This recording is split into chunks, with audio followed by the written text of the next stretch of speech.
The drum stopped too soon, and that silence was the first warning that something had gone wrong. Lyra Ashworth stood at the edge of the great stone hall, her hands cold beneath the folds of her white gown, her face hidden behind a veil so thick that even she could barely see through it. Hundreds of eyes were fixed on her. She could feel them, pressing against her skin like small needles.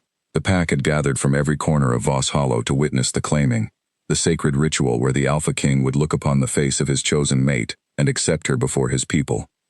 But no one was supposed to arrive veiled.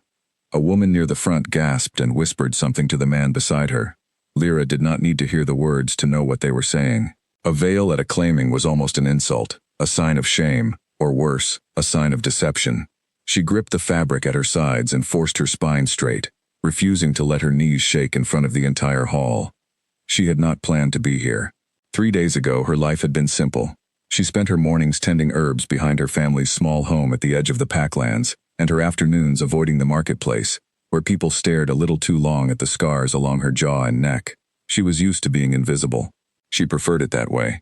Then her sister Wren had collapsed from fever, and their mother had come to her in a panic, begging her to take Wren's place. The Ashworth family had been chosen to present a bride for the claiming, a rare honor that came with a heavy price if refused.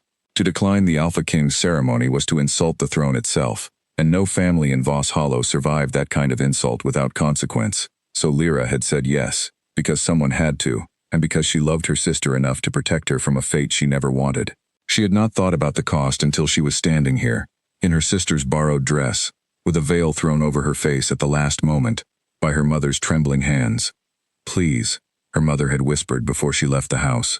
"Don't let them see your scars until it is done. Just get through the ceremony." Lyra had not understood then how impossible that request would be. At the far end of the hall, seated on a throne carved from black oak, sat Alpha King Draven Cross.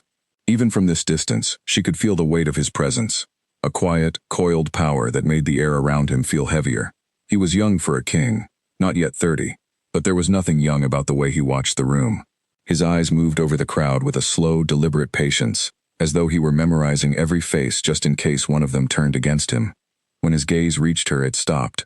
Lyra felt it the way she might feel a hand closing gently around her wrist. She did not move. She could not.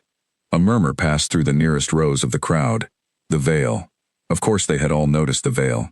Every other woman brought before the throne over the years had walked in with her face bare, proud, hopeful. Lyra was the exception, and exceptions in Voss Hollow were rarely welcomed. The beta standing beside the throne, a broad man named Corwin with a scar over one eyebrow, leaned toward the king and murmured something too low for the crowd to hear. Draven did not answer him. He rose from his throne instead, and the entire hall seemed to inhale at once.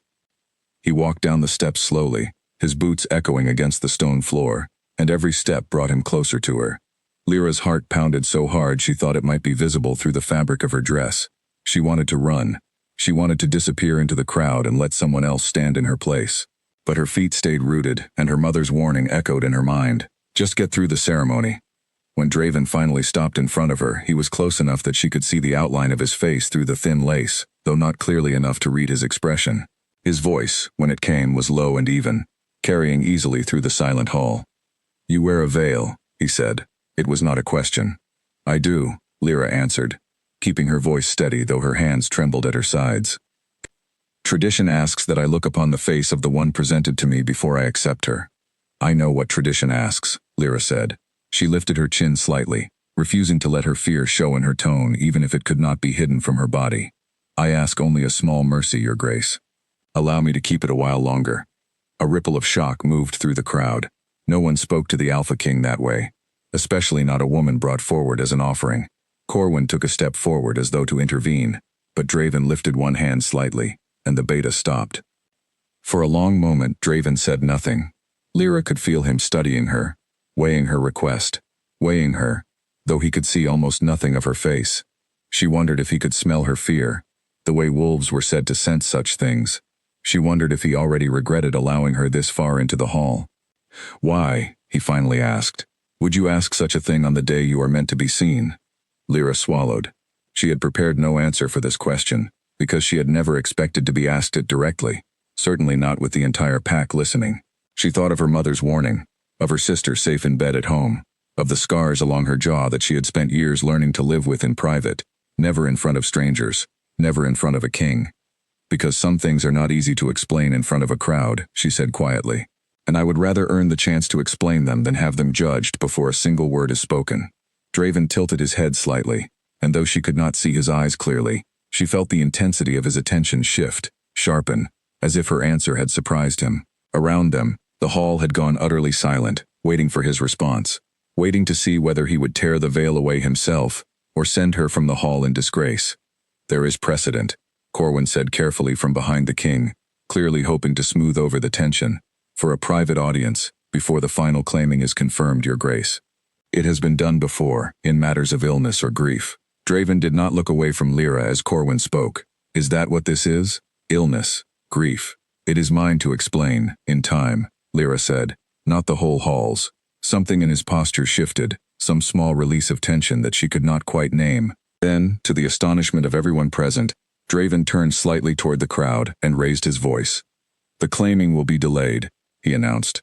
I will speak with the one presented to me in private before any final decision is made. Whispers exploded across the hall like a struck match catching dry grass. Some looked scandalized, others looked intrigued. Lyra felt her stomach twist with a mixture of relief and dread, because a delay was not a refusal, but neither was it safety. She had bought herself time, nothing more. Draven turned back to her and offered his arm, a formal gesture that every noble in the hall would recognize as an escort, nothing improper, nothing that could be mistaken for scandal. Yet it still drew 100 pairs of eyes as she placed her gloved hand lightly upon his sleeve. Come, he said, his voice pitched only for her. Let us see what you are so determined to hide. They walked together through a side door guarded by 2 silent soldiers, leaving the murmuring hall behind them.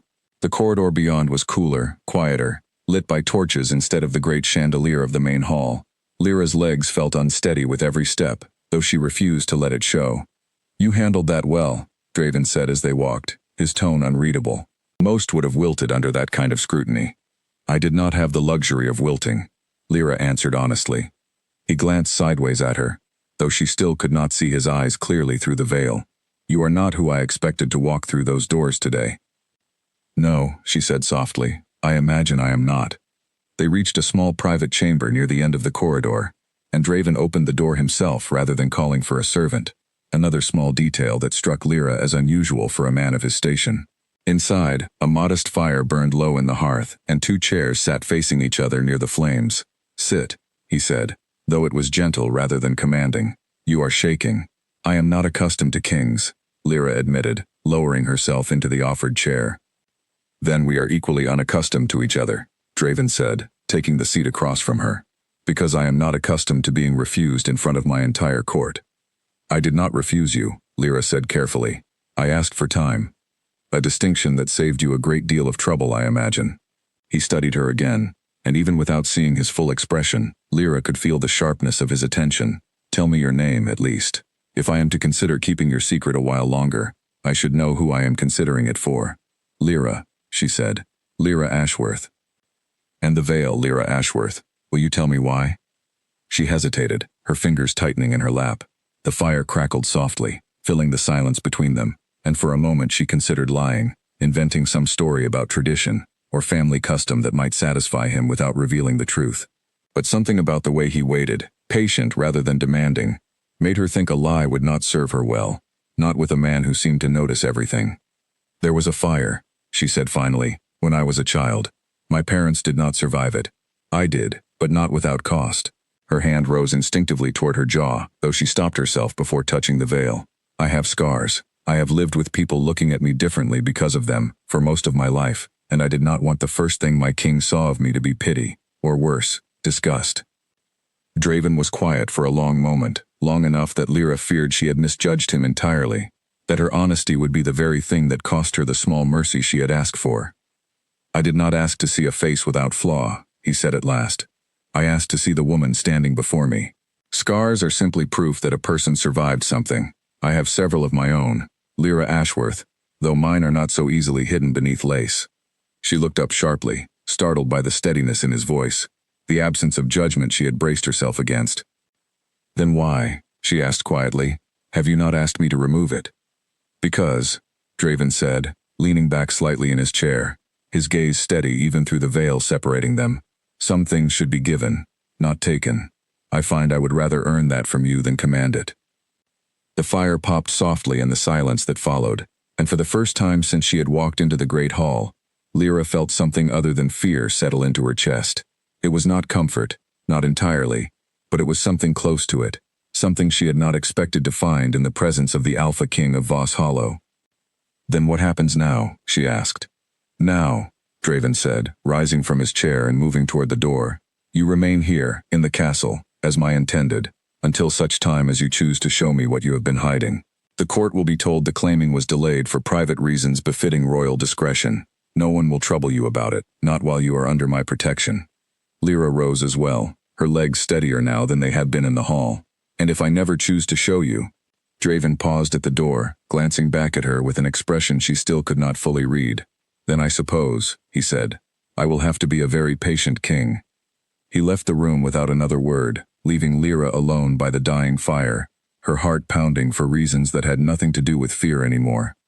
For a long while she simply sat there, listening to the fire settle into embers, replaying every word of their exchange until it felt worn smooth in her mind, like a stone turned over too many times in a pocket. She had expected cruelty from a king. She had expected impatience, perhaps disdain, certainly not the quiet consideration he had offered instead. It unsettled her more than outright rejection would have, because rejection she understood. Kindness from a stranger with total power over her fate was harder to place. A soft knock finally drew her from her thoughts, and a young guard entered to escort her to the chamber prepared for her stay. She followed him through corridors lined with portraits of past kings and queens, their painted eyes seeming to track her as she passed, judging the veil that marked her as different from every proud, bare face staring down from the gilded frames. The chamber itself was modest but comfortable, a narrow bed near a shuttered window, a writing desk, a small hearth already lit against the evening chill. Lyra sat on the edge of the bed once the guard withdrew, finally allowing herself to remove her outer cloak, though the veil remained fixed firmly in place even in privacy, an old habit she was not yet ready to break. She thought of her mother, likely pacing the small kitchen at home, waiting for word of how the ceremony had gone. She thought of Ren, still weak with fever, unaware that her sister now slept beneath the Alpha King's roof, under circumstances neither of them could have predicted. She wondered what she would even write, if she attempted to send word home tonight. There were no simple sentences for what had happened in that hall, no easy way to explain a delay, a private audience, a king who had chosen curiosity over cruelty. Sleep did not come easily. She lay awake long after the fire had burned to embers, listening to the unfamiliar sounds of the castle settling around her, footsteps in distant corridors, the low murmur of guards changing posts outside her door. Every sound reminded her how far she now was from the small, quiet house she had known her whole life, how quickly her circumstances had shifted from ordinary to extraordinary in the span of a single day. When she finally did drift into an uneasy sleep, her dreams carried her back to the fire from her childhood, the heat and smoke and terror of that night, blurring together with the memory of Draven's steady gaze through the veil. The two events tangled in a way that left her waking before dawn with her heart pounding, and her scars aching faintly beneath her fingertips, though no true pain remained there after all these years, only memory. She rose before the sun fully cleared the horizon, unable to return to sleep, and dressed quietly, still wearing the veil out of habit, even though no one waited to see her yet. She wondered, standing at the narrow window and watching gray light spread slowly across the castle grounds, exactly what kind of life awaited her now, tangled as it was with a king's curiosity, and a mystery she had not yet decided whether to fully reveal. Whatever came next, she understood one thing clearly as that first uncertain morning began. There was no simple path back to the quiet life she had known before. The veil had bought her time, but time, she suspected, would not remain patient with her forever. A servant nearly dropped an entire tray of silver when Lyra stepped into the castle corridor the next morning, veil still fixed firmly in place. Word had already spread through every hallway, every kitchen, every guard post. The woman who refused to remove her veil at the claiming was staying in the castle, and no one could explain why the Alpha King had allowed it. Lyra kept her eyes forward and her steps even, though she could feel the stairs following her like a second shadow. She had been given a modest chamber near the eastern wing, far smaller than she expected for someone the king had chosen to shelter, yet grander than anything she had ever known in her small home at the edge of the Packlands. A young maid named Fen had been assigned to attend her, a nervous but kind girl who seemed as unsure of the situation as Lyra herself. "They are saying all sorts of things about you," Fen admitted quietly as she helped arrange the room that first morning, her voice barely above a whisper. Some say you are cursed, others say you are a spy sent by a rival pack. A few even say you enchanted the king somehow, to make him delay the ceremony. None of that is true, Lyra said, though she could not blame anyone for guessing wildly. The truth, that she was simply a frightened woman hiding scars from a childhood tragedy, seemed almost too plain compared to the rumors already circulating. I did not think so, Fen said, offering a small, hesitant smile. You do not carry yourself like someone with something wicked to hide. Lyra appreciated the kindness, small as it was, because the rest of the castle did not extend the same courtesy. At meals, she ate alone in her chamber rather than face the whispers of the great dining hall. When she walked the gardens in the early morning, hoping for a moment of peace before the rest of the castle woke, she still caught servants pausing at windows to watch her pass, murmuring behind gloved hands. It was on the third morning that Draven found her there, among the frost-touched rose bushes, her veil catching the pale light of dawn. You rise early, he said, appearing beside her without the fanfare his position usually demanded. No guards trailed him this time, no advisors hovering nearby. Just the king, dressed simply, his dark hair still damp from washing. The gardens are quieter, before the rest of the castle wakes, Lyra admitted. I find I prefer quiet these days. A fair preference, given how loudly this castle likes to talk, Draven said, a hint of dry humor in his voice that surprised her. He fell into step beside her as she continued along the gravel path, neither of them speaking for a moment, as the sky slowly lightened from gray to gold. They are saying I enchanted you, Lyra said finally, deciding bluntness might serve her better than pretending she had not heard the rumors. They say a great many things, Draven answered without concern. Half the court believed I would never take a mate at all. The other half assumed I would choose someone from one of the noble houses, for the sake of alliance rather than affection. Neither group expected a woman in a veil who refuses to explain herself to anyone but me. Does that trouble you? It troubles them, Draven said, glancing sideways at her with the faint trace of a smile. Not me. I find I prefer a mystery to a certainty, provided the mystery is worth solving. Lyra felt heat rise in her cheeks despite the cool morning air, grateful the veil hid at least that much from him. You barely know me, Your Grace. Draven, he corrected gently, and I know more than you think. I know you did not flinch when an entire hall stared at you in judgment. I know you chose honesty with me even when a lie would have been easier. I know you care enough for your sister that you were willing to stand in her place before a king, knowing the risk that carried. He paused, studying her profile through the thin lace. That is not nothing, Lyra Ashworth. She said nothing for a long moment, unsettled by how closely he had been paying attention, how much he had gathered from a single private conversation, and a handful of quiet mornings.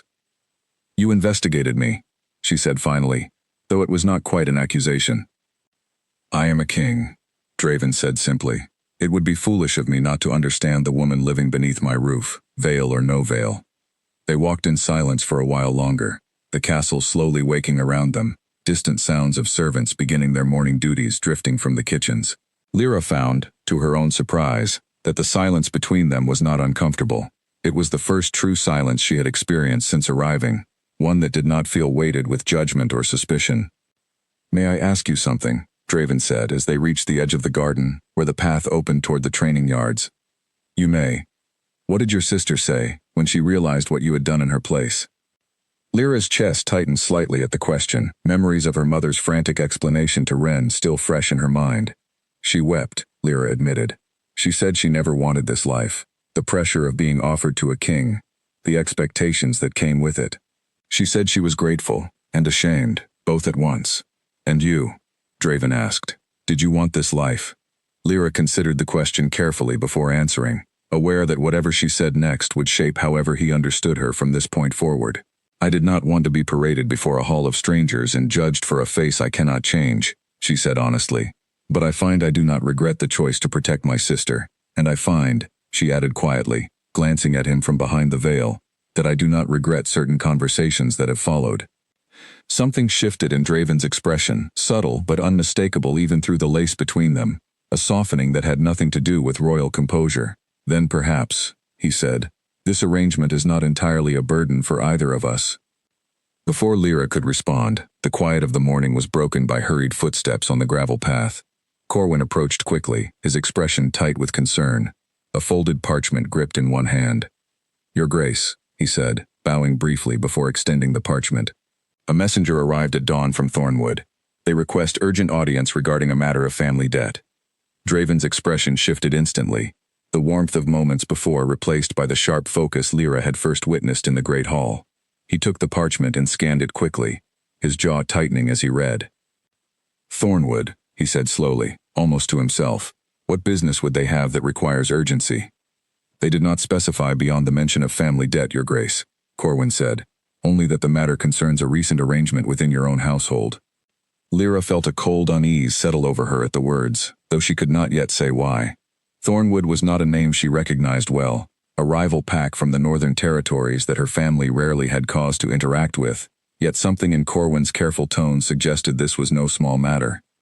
"Summon them to the throne room within the hour," Draven said, folding the parchment and tucking it into his coat. He turned to Lyra, his expression unreadable once more, the openness of their earlier conversation carefully hidden away. "Return to your chamber, Lyra. I will send word once I understand what this concerns." "Does this involve me?"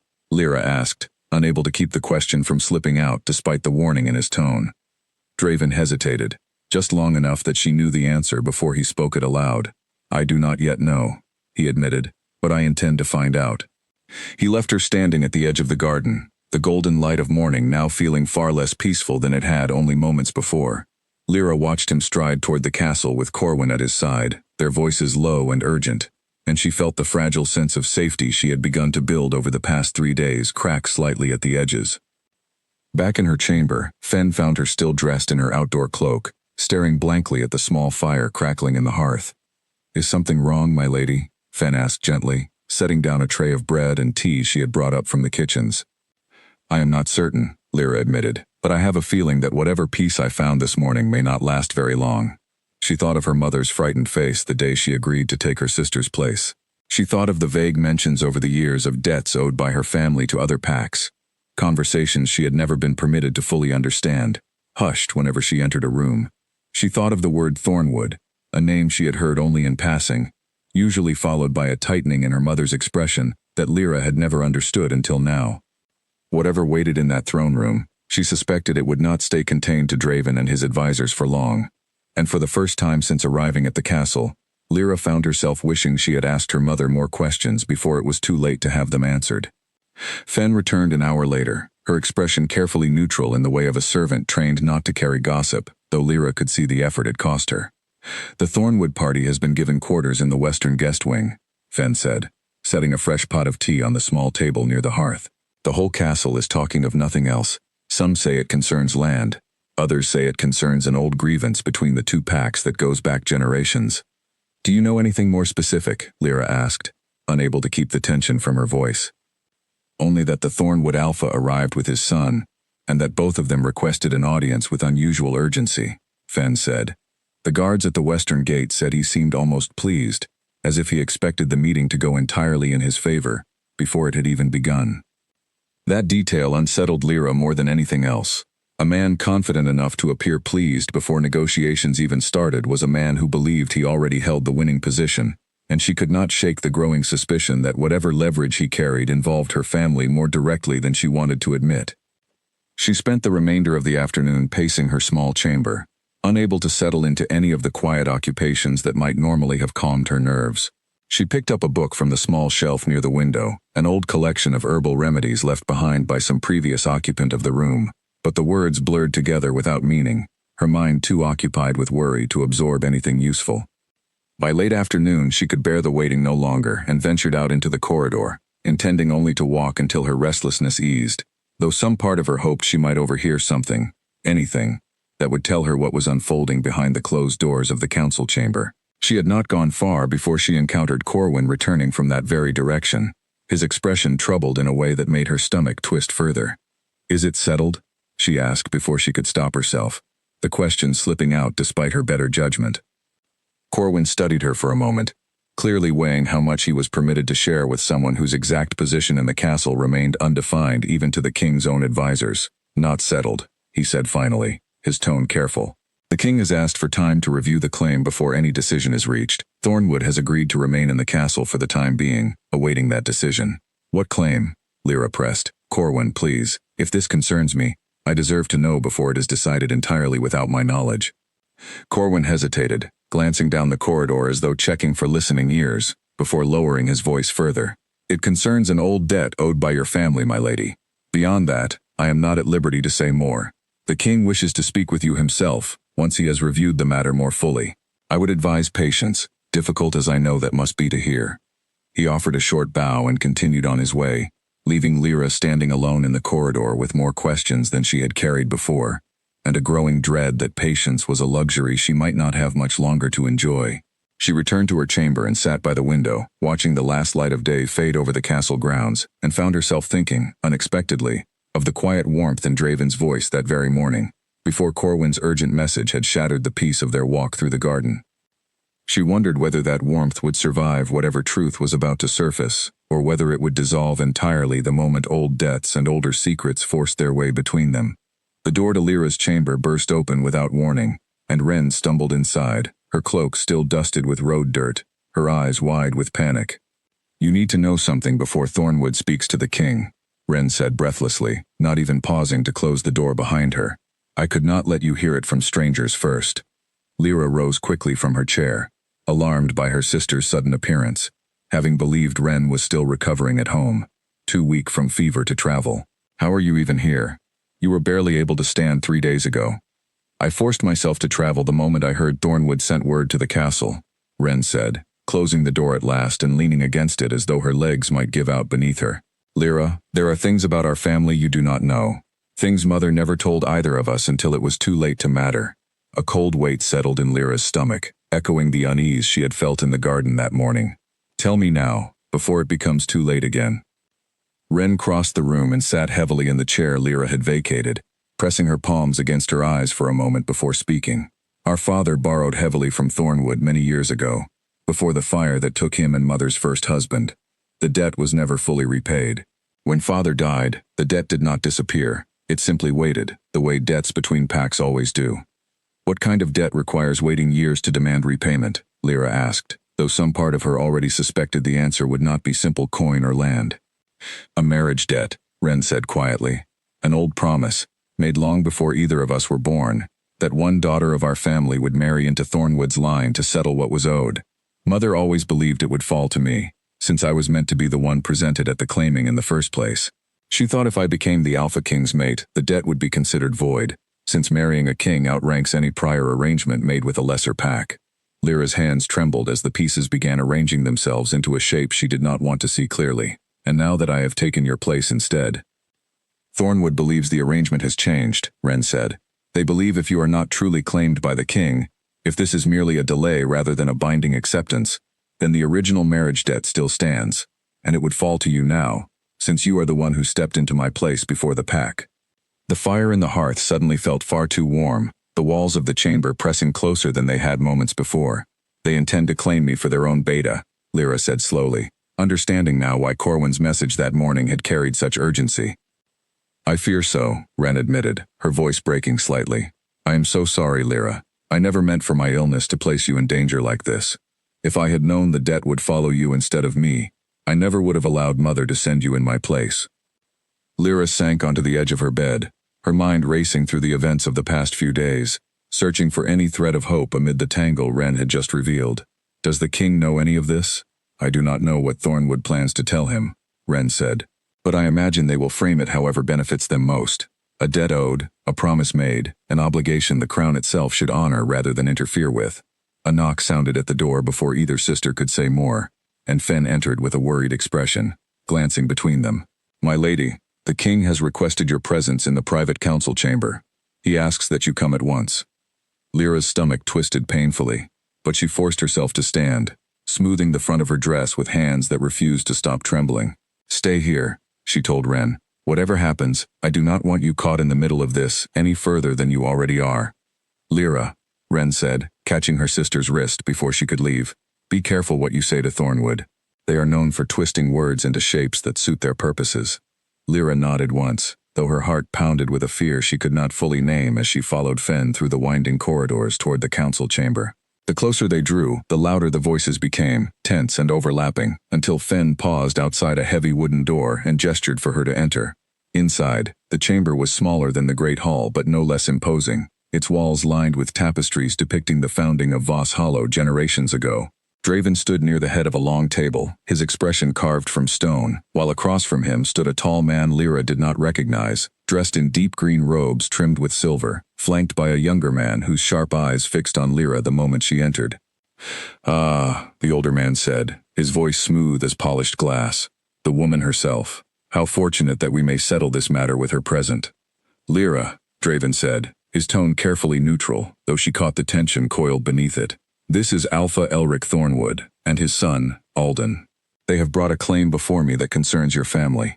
"I have heard something of it," Lyra said carefully, choosing her words with the caution Ren had urged, refusing to let her voice betray the fear still hammering beneath her ribs. Elric's gaze swept over her, lingering on the veil still covering her face despite the private nature of this meeting. "How curious," he said, "that the Alpha King's intended still hides her face. Even now, one might wonder what other truths remain hidden alongside it." "My appearance is not the matter at hand," Lyra said, surprising herself with the steadiness of her own voice. "On the contrary," Elric said smoothly, "it is entirely the matter at hand. A true claiming requires the king to look upon the face of his chosen mate and accept her fully before his people. That has not happened, which means, by the laws older than this castle's foundation, no binding claiming has occurred. And if no binding claiming has occurred, then the marriage debt owed by the Ashworth family to my own remains entirely valid." "The debt was made regarding a daughter of the Ashworth family," Draven said sharply, stepping forward. "It did not specify which daughter, nor did it account for royal intervention. I have taken Lyra Ashworth under my protection. That alone should carry weight enough to void any prior claim." "Protection is not claiming, Your Grace," Alden said, speaking for the first time, his voice cooler than his father's, more clinical. "With respect, until the veil is lifted and the ceremony completed properly, she remains, by the old laws, unclaimed. And an unclaimed woman of the Ashworth line is still bound by her family's debts." Lyra felt the weight of every eye in the chamber settle upon her, and she understood, with sudden clarity, that the veil she had worn to protect herself had become something far more dangerous than she ever intended. It was no longer simply hiding her scars. It was now a legal loophole that threatened to hand her over to a stranger she had never met, in payment for debts she had never chosen to incur. "I will not be handed over like a piece of unpaid coin," Lyra said, her voice trembling slightly despite her effort to keep it firm. "Whatever debt my father owed, it was his to owe, not mine to pay with my own life." "A noble sentiment," Elric said, though his tone carried no real sympathy. "But debts between pacts do not dissolve simply because the person expected to pay them objects to the arrangement. That is precisely why such agreements exist, to bind even those unwilling to honor them." Draven's expression darkened, and Lyra saw something shift behind his eyes, a controlled fury she had not witnessed in him before. "You will not speak to her as though she is property, Elric. Not in my council chamber, not anywhere within Voss Hollow." "I speak only of the law, Your Grace," Elric said smoothly, though his gaze flicked briefly toward Lyra with something almost triumphant in it. Perhaps it would resolve matters quickly if the veil were simply removed and the claiming completed here, now, before all of us. Then the matter of the debt becomes irrelevant, and we may all return to our respective territories with peace intact. The room fell silent, every gaze turning toward Lyra, waiting to see whether she would finally reveal what she had hidden since the moment she walked into the Great Hall 3 days ago. She felt the familiar urge to shrink away, to hide further behind the lace that had protected her for so long, but she also understood, with sudden painful clarity, that her silence now might cost her far more than embarrassment. It might cost her freedom entirely. She looked toward Draven, searching his expression for some sign of what he wanted her to do, but his face remained carefully composed, giving nothing away, as though he refused to influence her decision even in a moment as dangerous as this one. "I will not be rushed into removing it simply to satisfy a demand made under threat," Lyra said finally, forcing steel into her voice even as her hands trembled at her sides. "If the claiming is to be completed properly, it will happen when I choose, not when convenience requires it." Elric's expression flickered with something close to irritation, quickly smoothed over into practiced patience. "Then I suppose," he said, "we shall simply have to wait and see how long the Crown is willing to shelter a debt it has not yet claimed as its own." He offered a shallow bow toward Draven, gestured for his son to follow, and swept from the chamber with the confident stride of a man who believed time itself was on his side. The heavy door closed behind them, leaving Lyra standing alone with Draven amid the tense silence they left behind. "They will not simply walk away from this," Lyra said quietly, her voice finally breaking under the weight of everything Ren had revealed and everything she had just witnessed. "No," Draven agreed grimly, "they will not. Which means we have very little time to understand exactly what claim they truly hold, and whether it holds any real power at all." Lyra returned to her chamber that evening with her thoughts spinning in tight, anxious circles, unable to settle on any single feeling long enough to make sense of it. Ren was waiting when she arrived, having refused to leave despite Lyra's earlier instructions, pacing the small room with the restless energy of someone desperate for news. "Well," Ren said the moment the door closed behind her sister, "what happened? What did they say?" Lyra sank into the nearest chair, exhaustion settling over her like a heavy blanket. "They claim the debt still stands, since I have not been properly claimed. They want the veil removed, the ceremony completed, so they can argue I now belong to Thornwood instead." Ren's face went pale. "This is my fault. If I had never fallen ill, if I had simply gone through with the ceremony myself as planned, none of this would have happened to you." "Do not," Lyra said firmly, reaching for her sister's hand. "You did not choose to fall ill, and I did not regret stepping in for you. Not then, and not now. This is not something either of us caused. This is something our father agreed to long before we were born, twisted since then into something crueler than he ever intended." "What will you do?" Ren asked quietly. "I do not yet know," Lyra admitted. "The king seems determined to find some way to disprove their claim, rather than simply hand me over to satisfy it. But Elric seemed very confident today, and I do not think confidence like that comes from nothing." They sat together in silence for a while, the fire crackling low in the hearth, both sisters lost in their own separate worries. Eventually Ren rose to leave, promising to return home and speak further with their mother, to press for whatever additional details might still be hidden beneath years of careful silence. "Be careful," Lyra said as her sister reached the door.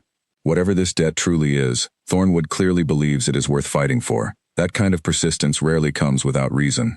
After Ren departed, Lyra remained by the fire long into the night, turning over every detail of the council meeting in her mind.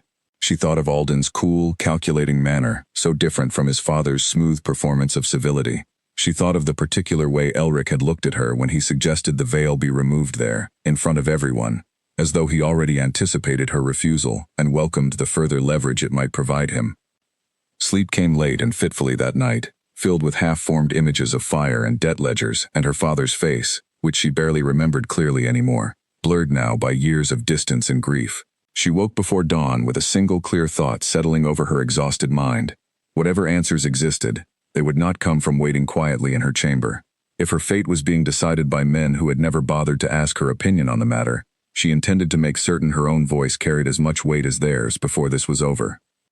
Old records burned faster than Draven expected, the ash from the archive hearth still warm when he arrived that evening, and the sight of it made his blood run cold before a single word was spoken. "Someone was here before us," said Edwin, the castle's aging record-keeper, standing amid scattered parchment and overturned shelves in the small stone archive room beneath the eastern tower. "Whoever it was knew exactly which documents to search for, Your Grace. The Ashworth family ledger is missing entirely." Draven's jaw tightened as he surveyed the damage, the small fire in the archive hearth clearly used to destroy whatever pages the intruder had not managed to steal outright. "Thornwood," he said, though it was less a question than a certainty already forming in his mind. "It would explain their confidence this afternoon," Edwin agreed, carefully gathering the surviving scraps of parchment from the floor. "If the original debt agreement no longer exists in written form, there is no record to dispute the terms they claim, nor any evidence to verify them either. It becomes their word against nothing at all." Draven crouched beside a torn corner of parchment that had survived the flames, squinting at the faded ink in the dim torchlight. Only a few words remained legible, fragments of a sentence that mentioned a betrothal and a sum of coin, nothing that confirmed or denied the shape of the debt Elric had described in council that afternoon. "Find whatever remains," Draven ordered, rising to his feet. "Every scrap, every fragment. I do not care how small. If Thornwood believes destroying the evidence secures their claim, they have underestimated how thoroughly I intend to investigate this, before I allow any daughter of Voss Hollow to be handed to their pack." He left the archive with a heaviness settling in his chest that had nothing to do with royal duty and everything to do with the memory of Lyra's trembling voice in the council chamber, refusing to be rushed into a decision under threat. He found himself walking toward her chamber before he had fully decided to do so, some instinct pulling him there despite the late hour. Lyra answered his knock still dressed, clearly unable to sleep despite the exhaustion evident in her posture. "You have news," she said, reading his expression before he spoke a single word. "Someone broke into the archive and destroyed the Ashworth family ledger," Draven said, stepping inside at her gesture. "Along with it, any written record of the original debt Thornwood claims to hold." Lyra sank into the chair near her small fire, pressing a hand against her forehead. "Then there is nothing to prove or disprove their claim at all." "Not entirely nothing," Draven said, settling into the chair across from her. The same arrangement they had shared during their first private conversation days before. A few fragments survived. Enough, perhaps, to begin piecing together the truth, if we search carefully enough and speak with the right people. "What people?" Lyra asked. "My mother knows more than she has ever told me. I am certain of that now. But I do not know if she would speak honestly, even to a king, if speaking honestly meant admitting she sent the wrong daughter to protect the right one." Draven considered this for a long moment. "Then perhaps we begin somewhere Thornwood would not expect us to look. Somewhere they would not have thought to destroy evidence, because they would not have known it existed. What do you have in mind?"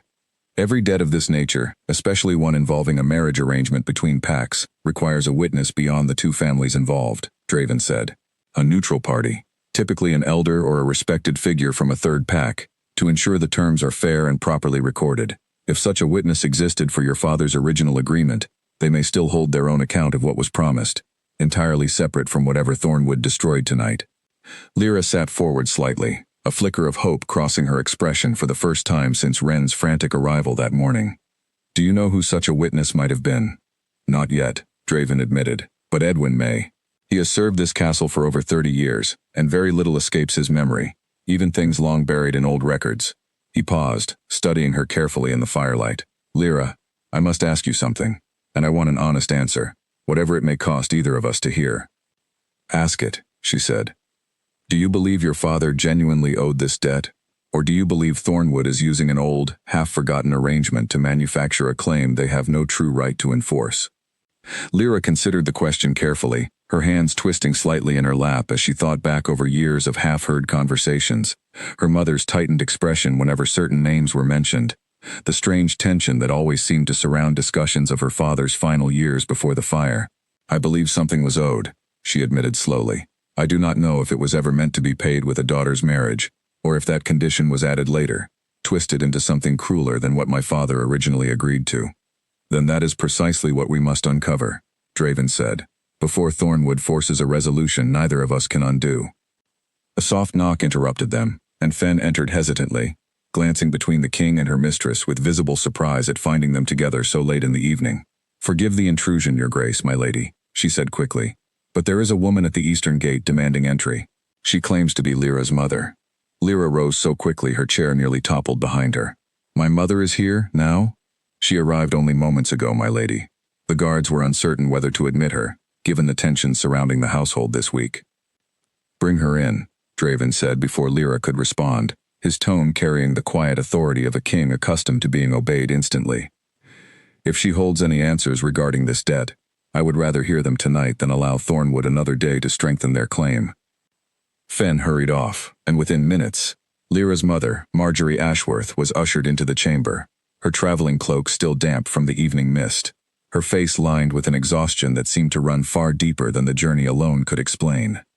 "Lyra," Marjorie said, her voice cracking as she crossed the room to embrace her daughter tightly. "Wren told me what Thornwood intends. I could not stay away, not when I am the only one who knows the truth of what happened all those years ago." "Then tell us," Draven said, his voice gentler now than the commanding tone he had used moments before, though no less serious. "Tell us everything, Marjorie Ashworth, before Thornwood's silence becomes the only voice anyone believes." Marjorie lowered herself into the chair Lyra had vacated, her hands trembling slightly as she began to speak. "Your father," she said, looking toward Lyra, "borrowed coin from Elric Thornwood's own father many years ago, to save our home from ruin after a poor harvest nearly destroyed everything we owned. It was meant to be repaid in coin, over several years, nothing more complicated than that." "Then where did the marriage arrangement come from?" Lyra asked, her voice tight with confusion and building anger. "Elric added that condition himself, years later, after his father passed and the original terms of the loan were never fully documented in writing, beyond a simple promissory note," Marjorie said. By the time your father realized what Elric intended to claim, the debt had grown through interest and delay, far beyond what we could repay in coin alone. Elric offered a choice: full repayment, which we could not manage, or a betrothal between our family and his, to settle the matter honorably between packs. And my father agreed to this, Lyra said quietly. He agreed reluctantly, believing it would fall to whichever daughter came of age first for marriage, believing also that it would take years before such a promise came due, Marjorie said, tears beginning to slip down her weathered cheeks. He never expected the fire to take him before he found a way to repay the coin instead and void the arrangement entirely. And I never expected Elric to remember a promise made so long ago, not after everything our family has already suffered. Draven's expression had grown darker throughout Marjorie's account, a controlled fury simmering beneath his composed exterior. This was never a debt owed fairly, he said. This was manipulation, dressed in the language of tradition to disguise its cruelty. Can you prove it? Lyra asked, looking between her mother and the king with desperate hope. If the original terms only concerned coin, and the marriage condition was added later without proper witness, does that not weaken Thornwood's claim entirely? It would, Draven said, if we can find proof beyond your mother's word alone. Elric will not accept testimony from the very family he seeks to claim from as sufficient evidence.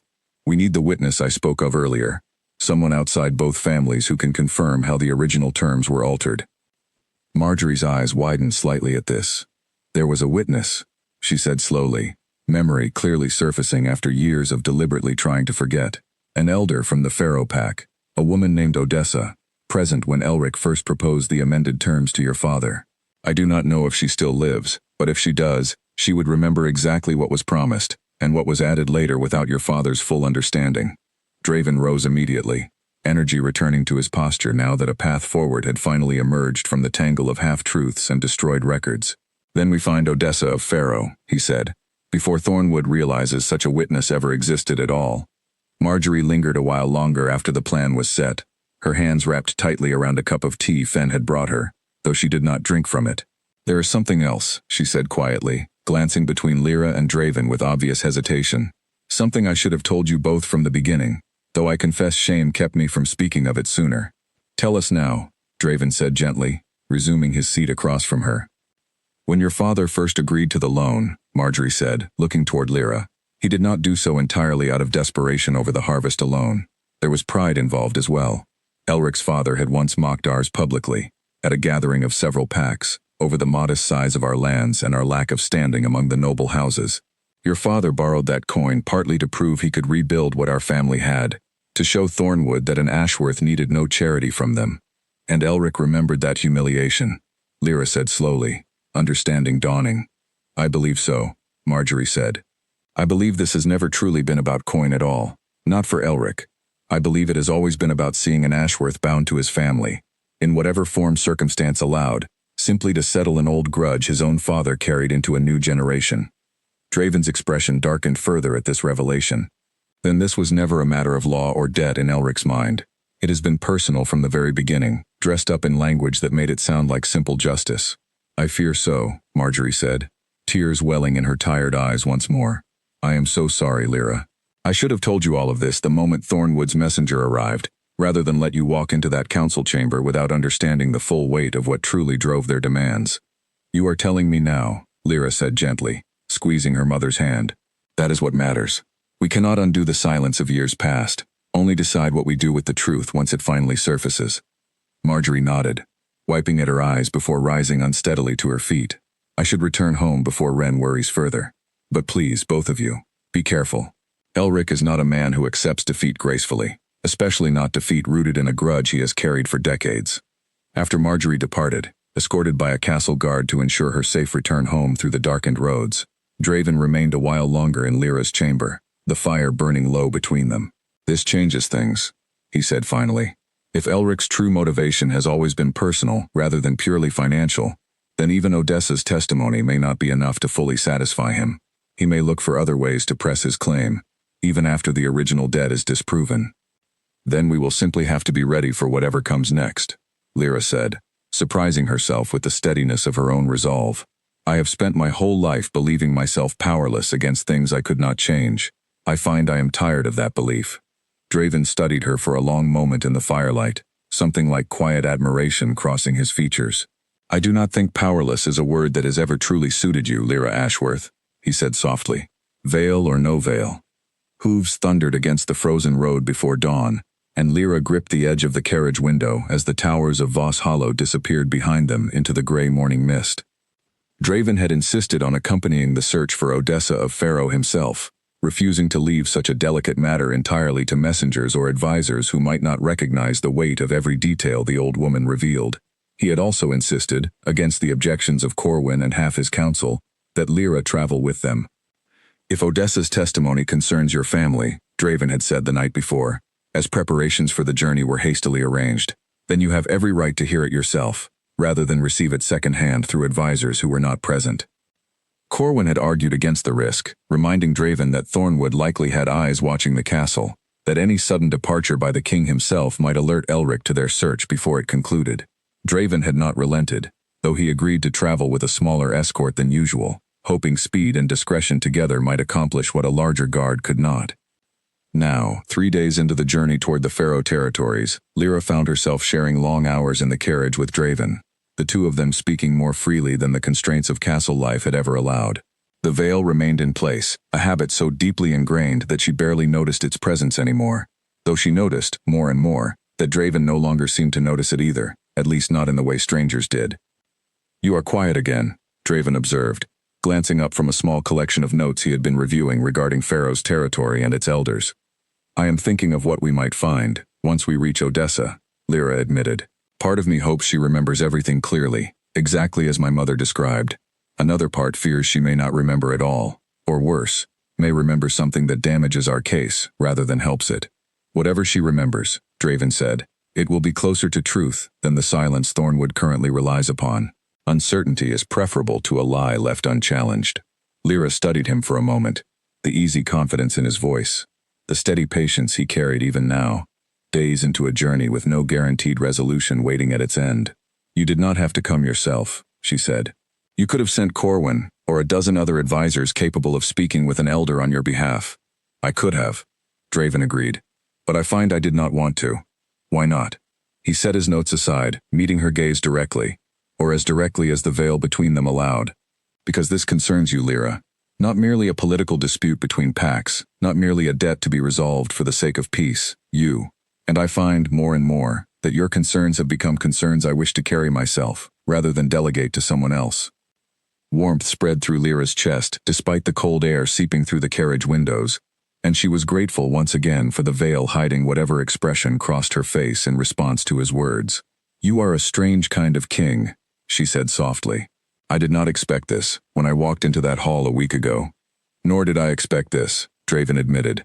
"When I saw a veiled woman refuse to bow to tradition in front of my entire court, I expected scandal, perhaps embarrassment. I did not expect to find myself thinking of her constantly in the days that followed."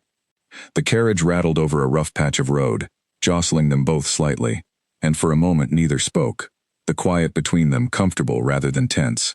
Outside, the landscape had shifted from the rolling hills near Voss Hollow into denser forest, the trees pressing closer to the narrow road as they climbed toward higher ground. "Pharaoh territory begins just beyond this ridge," Corwin called from where he rode alongside the carriage, his voice carrying over the sound of hooves and creaking wheels. "We should reach Odessa's settlement by nightfall, if the weather holds."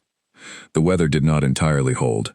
By late afternoon, a light snow had begun to fall, dusting the road and the surrounding pines with a soft white layer that slowed their progress considerably.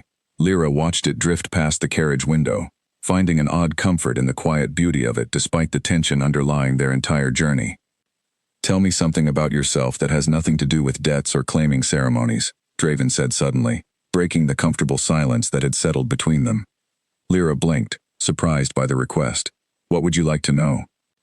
"Anything. What did your life look like before all of this began?" She considered the question for a moment, memories surfacing that felt distant now compared to the whirlwind of the past week. "I grew up tending herbs behind our home," she said. "My mother taught me which plants healed fevers, which eased pain, which were best avoided entirely unless carefully prepared. I found peace in it, working with my hands, watching things grow from nothing into something useful." "That sounds like a gift worth more than most nobles realize," Draven said. "Healing knowledge is rarely valued as highly as it should be." in courts more concerned with politics than practical care. I never thought of it as particularly special, Lyra admitted. It was simply what I knew, what filled my days when I was not avoiding the marketplace and the stares that came with it. And now? Now, Lyra said quietly, I find myself in a carriage traveling toward Pharaoh territory with the Alpha King of Voss Hollow, searching for an elderly witness who may or may not remember a promise made before either of us was born. My life looks rather different than it did a week ago. Draven's mouth curved into something close to a genuine smile, the first she had seen from him since this journey began. Different, he agreed, but not without its own kind of value, I hope. No, Lyra said softly, surprising herself with the honesty of her answer.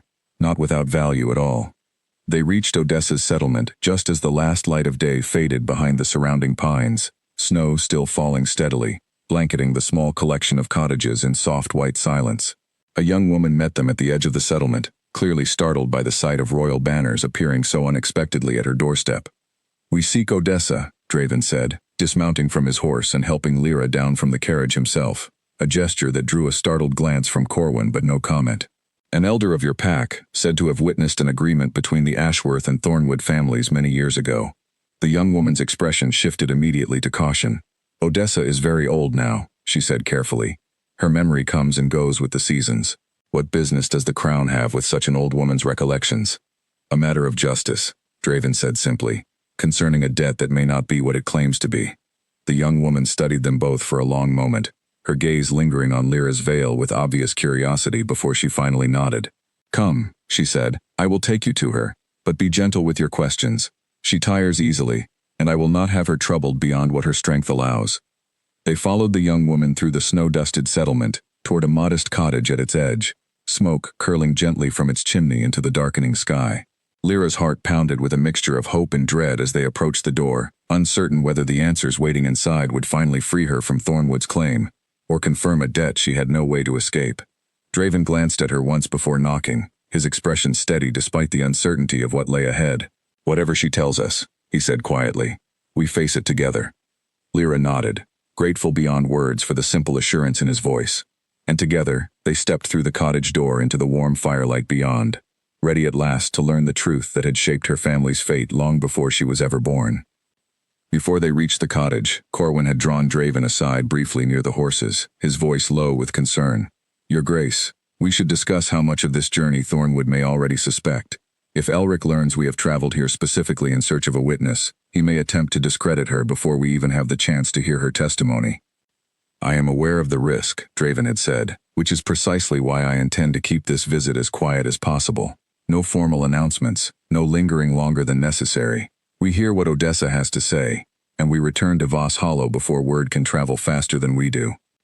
Lyra had listened to this exchange from a short distance away, wrapping her cloak tighter against the falling snow, and found herself grateful once again for the careful thought Draven put into protecting not just the political outcome of this journey, but her own safety within it. It was a small thing, perhaps, compared to the grander gestures a king might be expected to make, yet it struck her as significant precisely because it was so easily overlooked by someone less attentive. The younger woman who had first met them at the settlement's edge, whose name Lyra later learned was Neve, walked ahead of them now toward Odessa's cottage, glancing back occasionally with obvious curiosity at the veiled woman traveling in the company of a king. Forgive my staring, Neve said eventually, slowing her pace to walk alongside Lyra rather than ahead of her. We do not receive many visitors from Voss Hollow all the way out here, let alone visitors of such standing. It is a fair curiosity, Lyra said, offering the younger woman a small, warm smile beneath her veil, though she doubted Neve could see it clearly in the fading light. I imagine we make for a strange sight, arriving unannounced in the middle of a snowfall. Odessa has spoken sometimes of the old days, Neve said, of agreements witnessed between packs, though she rarely names names. I always assumed those stories were simply memories she enjoyed revisiting, nothing that would ever matter beyond her own recollections. I confess I am curious now what brings a king so far to hear them properly. A matter of fairness, Lyra said simply, unwilling to share more before Odessa herself had the chance to confirm what she remembered. Sometimes old stories carry more weight than anyone realizes, until the right moment arrives to test them. Neve nodded thoughtfully, apparently satisfied with the vague answer, and led them the remaining distance to the cottage without further questions. As they approached the door, warm light spilling from its single window into the gathering dusk, Lyra felt a fresh wave of nervous anticipation settle over her, uncertain whether the truth waiting inside would finally grant her the freedom she so desperately hoped for, or simply confirm a fate she had no way to escape. Niamh paused just before lifting the latch, turning back toward them with a final word of caution. "She has grown tired easily these past months," she said quietly. "If she seems to drift or grow confused, please be patient. Her memory of recent days can be uncertain, though I have never known her to forget anything from her younger years, however small." "We will be patient," Draven assured her, and Niamh nodded, satisfied, before finally opening the door and stepping aside to let them enter. The warmth of the small cottage struck Lyra immediately, a welcome contrast to the cold evening air, the scent of dried herbs and wood smoke filling the modest single room. A narrow bed occupied one corner, a worn table and 2 chairs near the hearth, shelves lined with jars and bundled plants that reminded Lyra instantly of her own quiet work tending herbs back home, a small detail that eased some of her nervousness despite the gravity of what they had come to ask.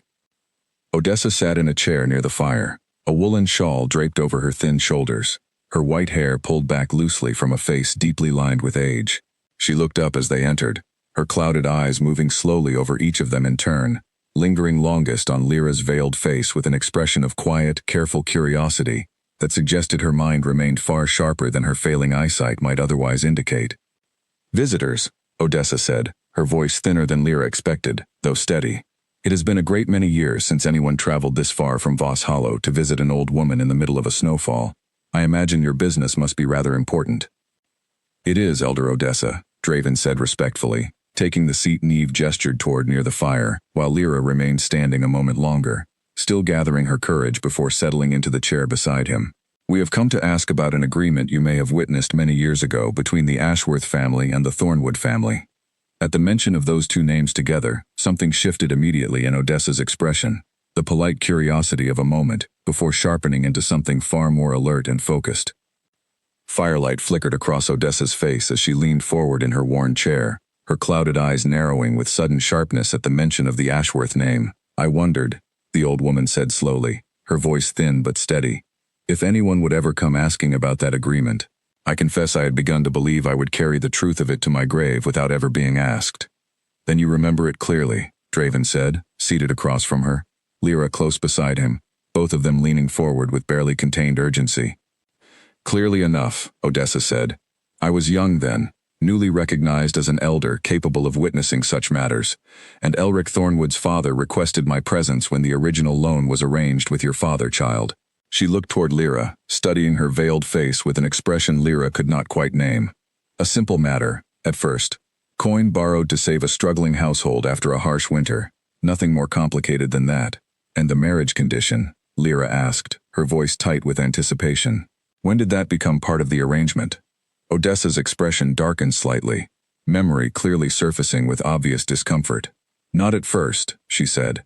"The original terms specified repayment in coin, spread across several years, with modest interest attached. I witnessed that agreement myself, and I recorded it faithfully in my own private accounts, as was my duty as witness. Then Elric added the marriage condition later," Draven said, "without proper witness, exactly as we suspected." "He did," Odessa confirmed, "years after his father passed, when your family's fortunes had not yet fully recovered, and the debt remained partially unpaid. Elric approached your father alone, without summoning myself or any other witness, and proposed altering the terms. Full repayment immediately, which your family could not manage, or a betrothal between the families to settle the matter permanently." "Did my father ever tell you of this change?" Lyra asked. "He came to me shortly afterward, troubled by what Elric proposed," Odessa said. "He asked whether such an alteration, made without proper witness, held any true legal weight under pack law. I told him honestly that it did not without a recognized witness present to confirm the new terms were agreed upon fairly, by both parties, without coercion." Draven's expression sharpened with sudden intensity. "Then the marriage condition was never legally binding at all?" "Not as Elric would have it enforced today, no," Odessa said. "Your father understood this as well, child. He intended to continue repaying the original debt in coin, exactly as first agreed, believing the illegitimate marriage condition would simply fade into irrelevance once the coin was fully repaid. But he died before that repayment was complete," Lyra said quietly, the pieces finally settling into place with painful clarity. "He did," Odessa confirmed, sorrow crossing her weathered features. And I imagine Elric has spent years since then hoping no one would ever question the legitimacy of the terms he added, counting on the passage of time and the destruction of proper records to strengthen a claim that was never truly valid to begin with. "Will you testify to this?" Draven asked, his voice carrying the weight of formal request despite its gentleness. "Before my counsel, before Thornwood himself if necessary. Your testimony could void this claim entirely." Odessa studied him for a long moment, then turned her attention back toward Lyra, her clouded eyes seeming to see far more than their milky surface suggested. "I will testify," she said finally, "though I confess my journey to Voss Hollow will be slower than I once managed in my younger years." A faint, knowing smile crossed her lined face. "Tell me, child, why do you still wear that veil, even here, among strangers who mean you no harm?" Lyra felt heat rise beneath the lace at the sudden shift in the old woman's attention. "Habit," she said quietly, "and perhaps some remaining fear, though I confess it grows harder to justify with each passing day." "Fear of what?" Odessa asked, though her tone suggested she already suspected the answer. "Scars," Lyra admitted. "From a fire, long ago. I have spent most of my life learning to hide them from a world that stares too long and understands too little." Odessa nodded slowly, as though this confirmed something she had already guessed. "Scars are simply proof of survival, child. I have seen many in my long years, and none of them have ever changed the worth of the person carrying them." She glanced toward Draven, a knowing glint in her clouded eyes. "Though I suspect your king already understands that better than most." Draven said nothing, though Lyra caught the faint tension in his posture, the careful way he avoided meeting her gaze directly in that moment, as though Odessa's observation had touched something he preferred to keep private even from himself. They remained in Pharaoh's settlement through the night, Odessa insisting they rest properly before beginning the journey back toward Voss Hollow the following morning, given the added time her own slower pace would require. Lyra found sleep elusive despite her exhaustion, her mind turning over everything Odessa had revealed, the relief of finally understanding the truth mixed with lingering worry over how Thornwood might respond once that truth became public before the entire council. She found Draven awake as well, standing near the small fire in the cottage's main room long after the rest of the household had retired for the night. "You should be resting," she said softly, joining him near the flames. "I find my mind will not quiet enough for sleep tonight," Draven admitted. "Too many threads to untangle before we return home." "Odessa's testimony should be enough to end this, should it not?" "I believe so," Draven said. "Though Elric will not surrender his claim easily, not after investing so many years in maintaining it. He will likely challenge Odessa's memory, or claim she has been influenced somehow by the Crown's interests. We must prepare for that possibility as thoroughly as we prepare for a straightforward resolution." Lyra sank onto the small bench near the fire, watching the flames dance for a long moment before speaking again. "Thank you," she said quietly, "for coming this far yourself, rather than sending someone else in your place." Draven turned to look at her fully, the firelight casting warm shadows across his features. "I told you already," he said. "This concerns you. I find I do not regret a single mile of this journey, difficult as parts of it have been. Even the parts spent in a cramped carriage, listening to me speak of herbs and childhood memories," Lyra asked, a teasing note creeping into her voice despite the seriousness of the day's revelations. "Especially those parts," Draven said, and something in his tone made her chest tighten pleasantly despite the exhaustion weighing on her. They sat together near the fire a while longer, the conversation drifting into quieter, gentler territory, memories shared, small hopes exchanged, the weight of Thornwood's threat momentarily set aside in favor of simple companionship. It was, Lyra realized as she finally retired to rest that night, one of the most peaceful evenings she had experienced since this entire ordeal began, despite everything still hanging unresolved above them. The journey back to Voss Hollow began at first light, Odessa traveling with them now in a second, more comfortable carriage, arranged specifically for her comfort, given her advanced age. The snow had cleared overnight, leaving the roads slick but passable, and Lyra found herself watching the passing landscape with a cautious optimism she had not allowed herself to feel since Thornwood's messengers first arrived at the castle gates. Whatever awaited them upon their return, she now carried something she had not possessed when this journey began, proof, and with it, however Elric Thornwood chose to respond, Lyra finally believed she had a genuine chance of walking away from this ordeal, free of a debt that was never rightfully hers to carry in the first place. They stopped briefly at midday to rest the horses and allow Odessa a chance to stretch her aching limbs. The small party gathered near a stream still partly frozen at its edges despite the milder weather following the previous night's snow. Lyra sat beside the old woman on a fallen log, while Draven and Corwin conferred quietly a short distance away, reviewing the route ahead and discussing how best to present Odessa's testimony once they reached the castle. "You are troubled still," Odessa observed, studying Lyra with those clouded but perceptive eyes, "even with the truth now confirmed in your favor." "I am relieved," Lyra admitted, "more than I can properly express. But I confess a part of me remains uneasy. Elric does not strike me as a man who accepts defeat gracefully, whatever proof we bring before him." "You are wise to hold that caution," Odessa said. "Men like Elric rarely surrender, simply because the truth has been spoken plainly. They search instead for new angles, new arguments, anything that might preserve what they have already convinced themselves they are owed." She paused, glancing toward where Draven stood conferring with Corwin. "But you do not face this alone, child. That much I can see clearly, clouded eyes or not." Lyra followed her gaze, watching Draven's serious expression as he discussed strategy with his beta, the quiet authority he carried even in casual conversation. "No," she said softly. "I do not face this alone. I confess I did not expect that, when I first walked into that hall wearing my sister's dress and my mother's borrowed veil. Life rarely unfolds the way we expect," Odessa said, a faint smile crossing her weathered face. "I have lived long enough to know that much for certain. Sometimes the very thing we fear most leads us toward exactly what we needed all along, though it rarely feels that way in the midst of the fear itself." They resumed their journey shortly after, the road growing more familiar as they crossed back into Voss Hollow's territory, rolling hills replacing the dense pine forests of Faro. Lyra watched the landscape shift with a strange mixture of relief and renewed anxiety, knowing that whatever peace this journey had offered would soon be tested against Elric's determination to hold on to a claim he had nurtured for years. As dusk approached and the castle's distant towers finally came into view against the darkening sky, Draven rode close alongside the carriage window, his expression carrying a quiet reassurance Lyra had come to rely on more than she cared to admit. "Almost home," he said simply, and Lyra found herself struck by how naturally the word home had settled into his description of a castle she had known for less than 2 weeks, and how readily some part of her had already begun to accept it as true. Inside the carriage, Odessa dozed lightly against a folded blanket, exhausted from the long day of travel, while Lyra remained wide awake, watching the familiar shape of the castle grow steadily larger against the darkening horizon. She thought back over everything that had unfolded since she first stood trembling in the great hall, the fear of that first morning now feeling almost like a memory belonging to someone else entirely. "You are smiling," Draven observed quietly, having noticed her expression through the carriage window as he rode alongside. "I am thinking of how much has changed in so little time," Lyra admitted. "A week ago, I could not have imagined any of this. Not Odessa, not Faro, not the particular comfort of riding beside you toward a home I am only beginning to understand as truly mine."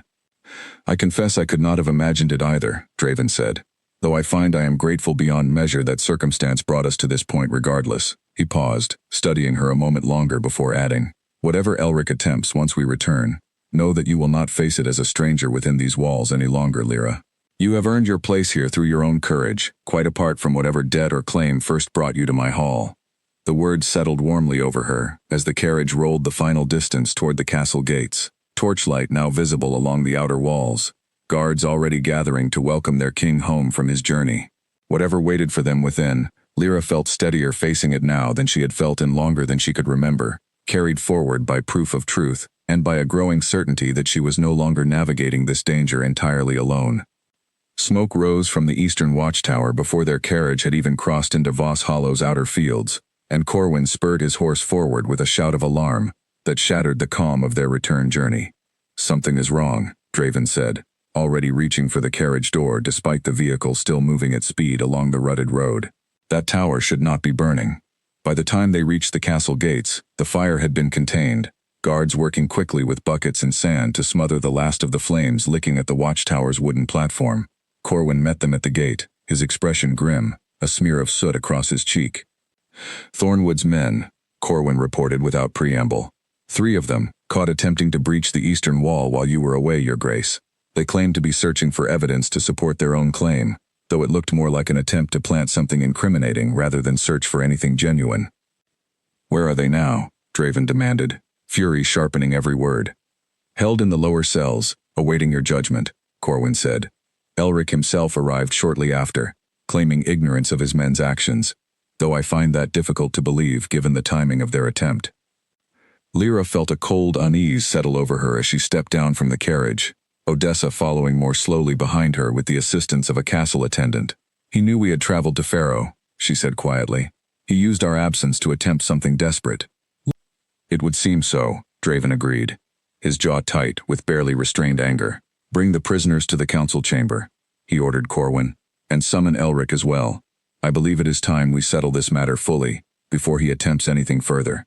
The council chamber felt colder than Lyra remembered from their first tense meeting there, though she suspected the chill had less to do with the stone walls, and more to do with the confrontation waiting to unfold. Elric arrived flanked by his son Alden, both of them wearing expressions of carefully composed innocence that did little to ease the tension already thick in the room. "Your Grace," Elric said smoothly, offering a shallow bow that felt more performance than genuine respect. "I understand there was some unfortunate incident while you were away. I assure you, whatever my men were doing near your eastern wall, it was without my knowledge or blessing." "3 of your men attempted to breach my castle's defenses in my absence," Draven said, his voice carrying a dangerous edge Lyra had not heard from him before. "I find it difficult to believe such an act occurred entirely without your knowledge, Elric." "Men act on their own foolish impulses sometimes, Your Grace," Elric said, spreading his hands in a gesture of feigned helplessness. "I cannot control every decision made by those under my command." "Perhaps," Draven said, "we should discuss something else entirely then. Something that concerns the very debt your men may have been attempting to strengthen through whatever they hope to find or plant within my walls." Elric's composed expression flickered slightly, the first crack Lyra had seen in his confidence since their initial confrontation days before. "I am not certain what you mean, Your Grace." "I mean," Draven said, gesturing toward the door as it opened to admit Odessa, moving slowly but with quiet dignity into the chamber, "that we have found a witness to the original agreement between your father and Lyra's father. A witness who recalls quite clearly that the terms originally specified repayment in coin alone, with no mention whatsoever of a marriage arrangement." Elric's face paled visibly at the sight of Odessa, though he recovered quickly, forcing his expression back into practiced neutrality. "Odessa of Pharaoh," he said, "it has been many years since I last saw you. I confess I am surprised to find you traveled so far from your settlement at your age. Some matters are worth the journey, Elric," Odessa said, settling into a chair offered to her, her voice carrying more strength now than it had in the quiet firelight of her own cottage. "Especially when a young woman's future depends upon the truth being spoken clearly, rather than buried beneath years of convenient silence." "I do not know what you believe you remember," Elric said, his tone growing sharper, "but memories fade with age, and I would caution against relying too heavily on the recollections of someone so far removed from the events in question." "My memory of that agreement remains quite clear," Odessa said calmly, unbothered by his attempt to discredit her. "I witnessed the original terms myself, Elric, at your own father's request. Coin borrowed, coin to be repaid, nothing more. The marriage condition was added years later, by your own hand, without proper witness, and without legal standing under the laws both our pacts are bound to honor." "Even if that were true," Alden interjected sharply, stepping forward beside his father, "the debt itself was never fully repaid before Lyra's father died. Some form of resolution remains owed, regardless of what shape the original terms took." "The original terms specified coin," Draven said firmly, "which means any remaining debt should be settled in coin, not in a daughter's forced marriage that was never legitimately agreed upon by both parties. I am prepared to settle whatever remains owed from the Crown's own treasury, effectively voiding this matter entirely, and ensuring Lyra Ashworth owes nothing further to your family." Elric's composure finally cracked fully, frustration bleeding into his expression as he realized the ground beneath his claim had crumbled entirely. "You would simply purchase her freedom, Your Grace? Is that truly the resolution you intend?" "I would settle a debt that was never rightfully hers to carry in the first place," Draven said, "using means entirely within my authority as king. And I would remind you, Elric, that attempting to breach my castle's defenses to plant false evidence supporting an illegitimate claim is itself a serious offense, one I would be well within my rights to pursue further, should you continue to press this matter beyond what the law actually supports." Silence stretched through the chamber, Elric's gaze flickering between Draven's unwavering expression and Odessa's calm, unshaken testimony, clearly searching for some remaining angle that might salvage his position. Finding none, his shoulders finally sagged slightly, the confident posture he had maintained since first arriving, giving way to something closer to defeat. "Very well," Elric said stiffly. "If the Crown wishes to settle the remaining coin owed, I will accept that resolution and consider the matter closed." I have no wish to prolong a dispute that clearly no longer favors my position. See that your men are recalled from Voss Hollow's borders immediately, Draven added, and understand clearly that any further attempt to interfere with matters within my kingdom will be met with considerably less patience than I have extended today. Elric offered a stiff, shallow bow before turning to leave, Alden following close behind, though the younger man cast one final glance toward Lyra before departing, an expression she could not quite read, something between resentment and grudging respect. The heavy door closed behind them, and the tension that had gripped the chamber for days finally began to ease. "It is over," Lyra said quietly, hardly able to believe the words as she spoke them aloud. "This particular threat is over," Draven corrected gently, turning toward her with visible relief, softening his features for the first time since their return. "Though I imagine Elric will not forget this humiliation easily. We should remain cautious, even now." "Thank you," Odessa said, addressing Draven directly, "for treating this matter with the seriousness it deserved, rather than dismissing an old woman's testimony, simply because it was inconvenient to certain powerful interests." "Thank you for the courage to speak that testimony at all," Draven replied, "when silence would have been far easier for you to maintain." Odessa smiled faintly, glancing between Draven and Lyra with the same knowing expression she had worn back in her cottage. "I suspect," she said, "that courage runs more naturally in this castle than either of you fully realize yet." She rose slowly, gathering her cloak around her shoulders. "Now, if you will forgive an old woman, I believe I have earned a proper rest before considering the long journey home." As Odessa departed with Fenn's gentle assistance, Lyra found herself alone with Draven in the quieting chamber, the weight of the past week's danger finally beginning to lift from her shoulders. "I do not know how to properly thank you for all of this," she said softly. "You do not need to thank me," Draven said, stepping closer, his gaze steady and warm, despite the exhaustion clearly written across his own features. "Watching you refuse to be reduced to nothing more than an unpaid debt, Lyra. That alone reminded me exactly why I chose to fight for this outcome so fiercely." Lyra felt her heart quicken at the intensity in his voice, the openness he rarely allowed himself to show so plainly.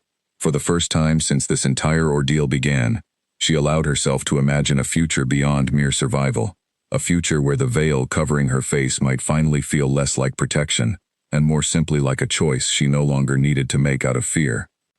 Later that evening, word arrived that the three men caught attempting to breach the eastern wall had confessed under questioning, revealing that Alden himself had ordered the attempt, hoping to plant a forged letter suggesting Lyra's father had verbally agreed to the marriage condition before witnesses who had since passed away. It was a desperate, clumsy scheme, one that would likely have unraveled under any careful scrutiny, but it confirmed what Draven had already suspected. Thornwood had grown anxious enough about the strength of their claim to resort to outright fabrication, rather than rely on the truth alone. "This should be enough to end any lingering doubt in the council's mind," Corwin said, delivering the news to Draven and Lyra in the quiet of the private study that evening. Between Odessa's testimony and this confession, no reasonable voice could continue to support Thornwood's position. "Good," Draven said, though his expression remained troubled. "Still, I want additional guards posted along the eastern wall for the coming weeks, and I want Elric's remaining men watched closely until they depart Voss Hollow entirely. I do not trust that his surrender today marks the true end of his resentment, whatever he claims aloud in council." "A wise caution," Corwin agreed, before excusing himself to arrange the additional patrols. Once he had gone, Lyra turned to Draven, studying the tension still evident in his shoulders despite the victory they had just secured. "You do not believe this is truly finished," she said. "It was not quite a question." "I believe the legal claim is finished," Draven said carefully. "I am less certain the resentment behind it has ended so easily. Men like Elric rarely forgive the humiliation of public defeat, even when that defeat is entirely deserved." "Then we remain watchful," Lyra said, "and we do not let fear of what might come next steal the relief we have earned today." Draven's expression softened slightly at her words, some of the tension easing from his posture. "You continue to surprise me, Lyra Ashworth," he said. "Most would allow fear of future trouble to overshadow present victory entirely. I have spent enough of my life allowing fear to shape my choices," Lyra said quietly. "I find I would rather practice a different way of living, now that I finally have the chance." They remained together in the study a while longer, discussing quieter matters now that the immediate danger had passed, the conversation drifting easily between practical concerns of the castle and smaller, more personal exchanges neither of them seemed eager to end. When Lyra finally retired for the night, she carried with her a lightness she had not felt in longer than she could remember. the crushing weight of Thornwood's threat finally beginning to lift fully from her shoulders. A shout tore through the courtyard just as Lyra stepped outside to fetch fresh air, and before she could fully register what was happening, a struggling figure crashed into her from the side, sending her stumbling hard against the stone well at the courtyard's center. Two guards wrestled with a man Lyra vaguely recognized as one of Alden's attendants, the same tense energy from days before apparently not fully extinguished despite Elric's public surrender in the council chamber. The attendant had apparently attempted to slip unnoticed through the courtyard toward the Eastern Archive again, only to be spotted and confronted by castle guards moments before Lyra happened to walk into the resulting chaos. Pain flared along her hip where she struck the well's stone edge, and in the disorientation of the impact, she felt her veil catch and tear against the rough stone, the fabric ripping away entirely before she could react quickly enough to catch it. For one horrifying moment, Lyra stood frozen in the open courtyard, her scars fully exposed to the handful of guards, servants, and passing nobles who happened to be present. She saw the shift in their expressions immediately, the sharp intake of breath, the way several gazes lingered too long on the marked skin along her jaw and neck, before quickly, awkwardly looking away. Shame flooded through her far more intensely than she had braced herself for. Years of careful hiding undone in a single unguarded moment. She pressed a trembling hand against her face, though the gesture did nothing to undo what had already been seen, and without another thought, she turned and fled toward the castle's eastern entrance, ignoring the guards calling after her, ignoring Corwin's voice shouting for the situation to be brought under control. She did not stop running until she reached her chamber, slamming the door behind her and sliding down against it until she sat crumpled on the floor, her breath coming in ragged, uneven gasps. The torn veil remained clutched in her hand, useless now, its protective purpose shattered along with the fragile sense of safety she had slowly begun building within these castle walls. Fen found her there minutes later, gently knocking before entering when no answer came. "My lady," she said softly, kneeling beside Lyra with obvious concern. "Are you injured? I heard there was some commotion in the courtyard." "Everyone saw," Lyra said, her voice barely above a whisper, still trembling from the shock of the moment. "Everyone saw my face, Fen. Every scar, every mark I have spent my whole life trying to hide." "My lady," Fen said gently, "I do not believe anyone thought less of you for it. You do not need to comfort me with kindness. You do not truly believe," Lyra said, curling further into herself. "I saw their faces. I saw the way they looked away, the way their expressions changed the moment the veil tore." A soft knock interrupted them before Fen could respond further, and Draven's voice came quietly through the door. "Lyra, please, let me in." Lyra's chest tightened painfully at the sound of his voice, humiliation flooding through her anew at the thought of facing him now, after everything. "Please," she called back, her voice cracking. "Not now. I cannot face anyone right now." There was a long pause, long enough that she thought perhaps he had left, respecting her request despite everything. Then the door opened anyway, gently, and Draven stepped inside, his expression carrying none of the shock or discomfort she had braced herself to see. Fen rose quietly and slipped from the room, leaving them alone together, the torn veil still clutched uselessly in Lyra's trembling hands. "I asked you not to come," Lyra said, refusing to look up at him, her scarred face still turned away, hidden as best she could manage without the fabric that had protected her for so long. "I know," Draven said quietly, crossing the room slowly and settling onto the floor beside her rather than standing over her, an act of deliberate humility that surprised her, despite everything else happening around them. "I came anyway, because I could not bear the thought of you sitting alone with whatever you believe those looks in the courtyard meant." "I know exactly what they meant," Lyra said bitterly. "I have seen those expressions my whole life. Pity, discomfort, the careful effort people make not to stare too openly, even as they cannot quite stop themselves. Perhaps some looked at you that way," Draven said gently. "I cannot control every reaction of every person in that courtyard, and I will not insult you by pretending everyone reacted with perfect grace. But I can tell you what I saw, if you will allow me." Lyra remained silent, though something in his steady, patient tone made her curiosity outweigh her shame, if only slightly. "I saw a woman who survived something terrible as a child," Draven continued softly, "and who has carried that survival with more quiet strength than most people I have known carry far lesser burdens. I saw marks that tell a story of endurance, not weakness. And I saw," he added, his voice dropping even further, "the same face I have found myself thinking of constantly since the moment you first stood before me in that great hall, veil and all." Slowly, hesitantly, Lyra turned her head enough to look at him directly, searching his expression for any trace of the discomfort she had braced herself to find. She found none, only steady, unwavering warmth, exactly as it had been in every private conversation they had shared since this ordeal began. "You are not looking away," she said quietly, almost disbelieving. "Why would I?" Draven asked simply.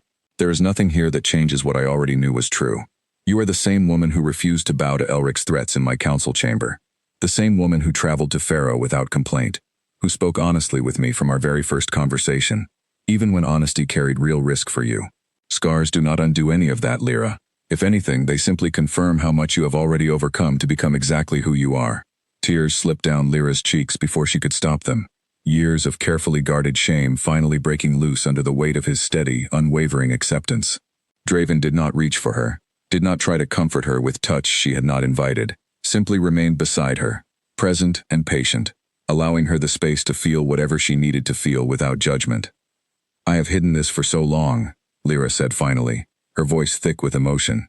"I do not know how to simply exist without that protection anymore." "Then we will learn together," Draven said gently. "There is no need to rush toward comfort. You are not ready to feel yet. But know this, Lyra. Whatever happens from here, whether you choose to wear another veil or none at all, it changes nothing about how I see you, or what I have already decided regarding my future." "What have you decided?" Lyra asked softly, finally daring to meet his gaze fully, without the barrier of lace between them for the first time since they had met. Draven's expression softened further, something deeply sincere shining through his usual composed authority. "That I do not wish to spend my life ruling beside anyone other than you," he said quietly, "scars, veil, or otherwise. I have known this for some time now, Lyra, though I confess I have been waiting for the right moment to say it plainly, rather than force such words upon you during a week already filled with more than enough pressure and fear." Lyra's breath caught, the weight of his words settling over her with a warmth that finally began easing the shame still lingering from the courtyard. "Even now?" she asked, gesturing faintly toward her exposed face, still marked and raw with recent tears. "Even like this?" "Especially like this," Draven said softly.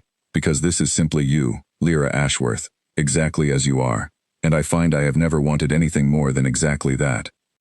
Outside, Corwin had already dealt firmly with the intruder responsible for the chaos in the courtyard, confirming under brief questioning that the man had indeed been sent by Alden, despite the earlier confession weeks prior suggesting Thornwood's involvement had ended.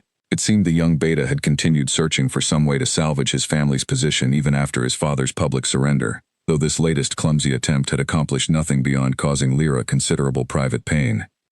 When Draven finally learned the full details from Corwin later that evening, his anger burned colder and more controlled than it had during the earlier confrontation in the council chamber. "Send word to Thornwood immediately," he instructed.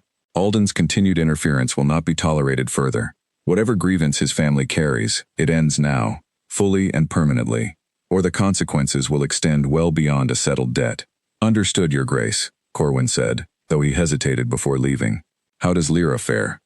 Draven's expression softened slightly, though worry remained evident beneath his composure. "She is shaken," he admitted, "but she is stronger than perhaps even she realizes yet. I intend to make certain she never again feels forced to hide out of fear that was placed upon her unfairly by people who have no right to judge her."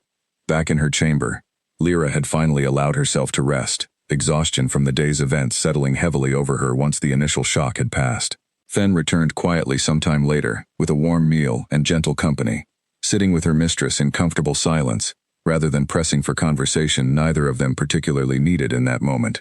"For what it is worth, my lady," Fen said eventually, breaking the quiet with careful gentleness, "I do not believe the castle thinks less of you. If anything, I have heard more than one servant remark today on your courage, standing in that courtyard as you did, rather than crumbling entirely under the shock of it." "I did not feel courageous," Lyra admitted softly. "I felt as though the ground had opened beneath me." "Perhaps," Fen said, "courage does not always feel like strength while it is happening. Sometimes it simply feels like surviving one moment long enough to reach the next." Lyra considered this quietly, finding unexpected comfort in the young maid's simple wisdom. By the time she finally settled into sleep that night, the sharp edges of her earlier shame had begun to soften slightly, replaced by a cautious, fragile hope that perhaps Draven's steady acceptance reflected something closer to how the wider world might eventually receive her as well, scars and all. The following morning, Lyra woke early, uncertain what to expect from the castle after yesterday's unexpected exposure. She dressed slowly, her hand hovering for a long moment over the torn veil still resting on her small writing desk, before she finally decided to leave it there, stepping instead into the corridor with her face fully bare for the first time in the light of day. The reaction was not what she had feared. A few servants passing in the hallway offered quiet nods of greeting, no different than they might have offered any other member of the household, while others glanced only briefly before returning their attention to their duties. It was not universal acceptance. She noticed one older nobleman's wife stiffen slightly and look away too quickly, but it was far gentler than the courtyard's initial shock had led her to expect. She found Draven in the small dining hall reserved for close family and honored guests, already seated with a modest breakfast before him, and something in his expression brightened visibly when he saw her enter without the veil. "Good morning," he said simply, rising to pull out the chair beside him rather than across the table, a small gesture that spoke volumes without requiring further words. "Good morning," Lyra replied, settling into the offered seat, aware of the servants moving quietly nearby, aware that word of her bared face would likely spread through the castle within the hour, yet finding she minded that awareness far less than she had the day before. "How are you feeling?" Draven asked gently, once the servants had withdrawn to give them a measure of privacy. "Uncertain," Lyra admitted honestly, "but steadier than I expected to feel, given everything. I think perhaps the worst of the fear was in imagining the reaction, rather than in the reaction itself." "That is often true of fear," Draven said. "It grows largest in the space before the thing we dread actually arrives." He reached for her hand across the table, a simple, warm gesture that steadied her further. "I am proud of you, Lyra, more than I know how to properly express." Lyra smiled, genuine and unguarded, and found that morning, sharing a quiet breakfast with the sun rising gently through the tall windows, marked the true beginning of a freedom she had not believed herself capable of claiming only a day before. For a long moment neither spoke, the quiet comfort between them saying far more than words could manage. Outside, the courtyard commotion had long since settled, guards restoring order, whispers already spreading through the castle regarding what had happened. But within the quiet of Lyra's chamber, none of that mattered nearly as much as the steady, unwavering presence of the man sitting beside her, offering acceptance she had never dared to imagine finding so completely. Whispers filled the great hall long before the drums began again, louder this time than they had been a week earlier. Curiosity and speculation tangled together, as the entire pack gathered once more beneath the towering stone arches. Lyra stood at the edge of the hall exactly where she had stood before, though everything about this moment felt entirely different. She wore a new veil, lighter and more delicate than the heavy lace she had hidden behind during her first claiming, chosen this time not out of fear, but out of her own quiet decision to walk into this ceremony on her own terms, the choice of when and how her face would be revealed, resting entirely in her own hands. Word had spread quickly through the castle regarding the incident in the courtyard days before, and Lyra knew every eye in the hall carried at least some awareness of what lay beneath the veil this time. She had expected the knowledge to make this moment harder. Instead, standing here now, she found a strange, steady calm settling over her, born from the memory of Draven's steady gaze meeting hers without hesitation, without discomfort, in the quiet privacy of her own chamber.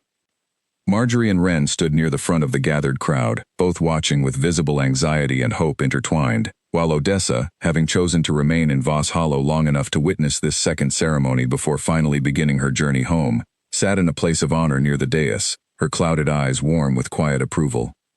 The drums began, steady and deliberate, and Lyra walked forward exactly as she had a week before, though her steps carried none of the fear that had gripped her during that first walk. At the far end of the hall, Draven rose from his throne, his expression carrying none of the guarded composure he had worn during their first meeting, only open, steady warmth as his gaze met hers across the distance between them. He descended the steps as he had before, though this time the crowd did not murmur with confusion or suspicion. They watched with quiet anticipation instead, sensing, perhaps, that whatever unfolded today would finally settle the uncertainty that had lingered over the castle since Lyra's arrival. When Draven reached her, he did not speak immediately, simply studying her for a long moment, his gaze steady and warm even through the thin fabric separating them. "You do not have to do this today, if you are not ready," he said quietly, his voice pitched only for her despite the hundreds of eyes watching them. "I meant what I said in your chamber. There is no need to rush toward comfort before you feel it fully." "I am ready," Lyra said, and she found, speaking the words aloud, that she truly meant them. "I have spent long enough hiding from fear that was never truly mine to carry, in more ways than one. I would like to finish what we began, Draven, properly this time." Something in his expression shifted, quiet joy breaking through his composed exterior as he reached toward the edge of her veil, his fingers gentle against the delicate fabric. "Then let us finish it together," he said softly. Slowly, deliberately, he lifted the veil away from her face, the delicate lace falling back to reveal her features fully before the entire gathered hall. Lyra held her breath, old instincts urging her to look away, to brace herself for the same discomfort she had witnessed in the courtyard days before.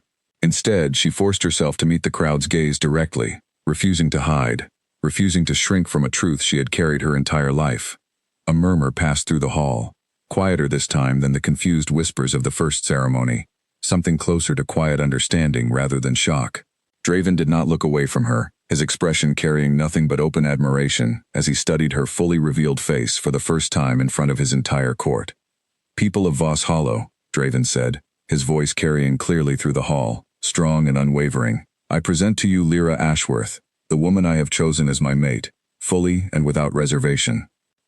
He turned to address the crowd directly, though his hand remained gently resting near Lyra's, a quiet point of connection between them even as he spoke to the gathered pack. "Some of you have heard whispers this past week, rumors regarding scars, regarding a woman who dared to hide her face from tradition itself.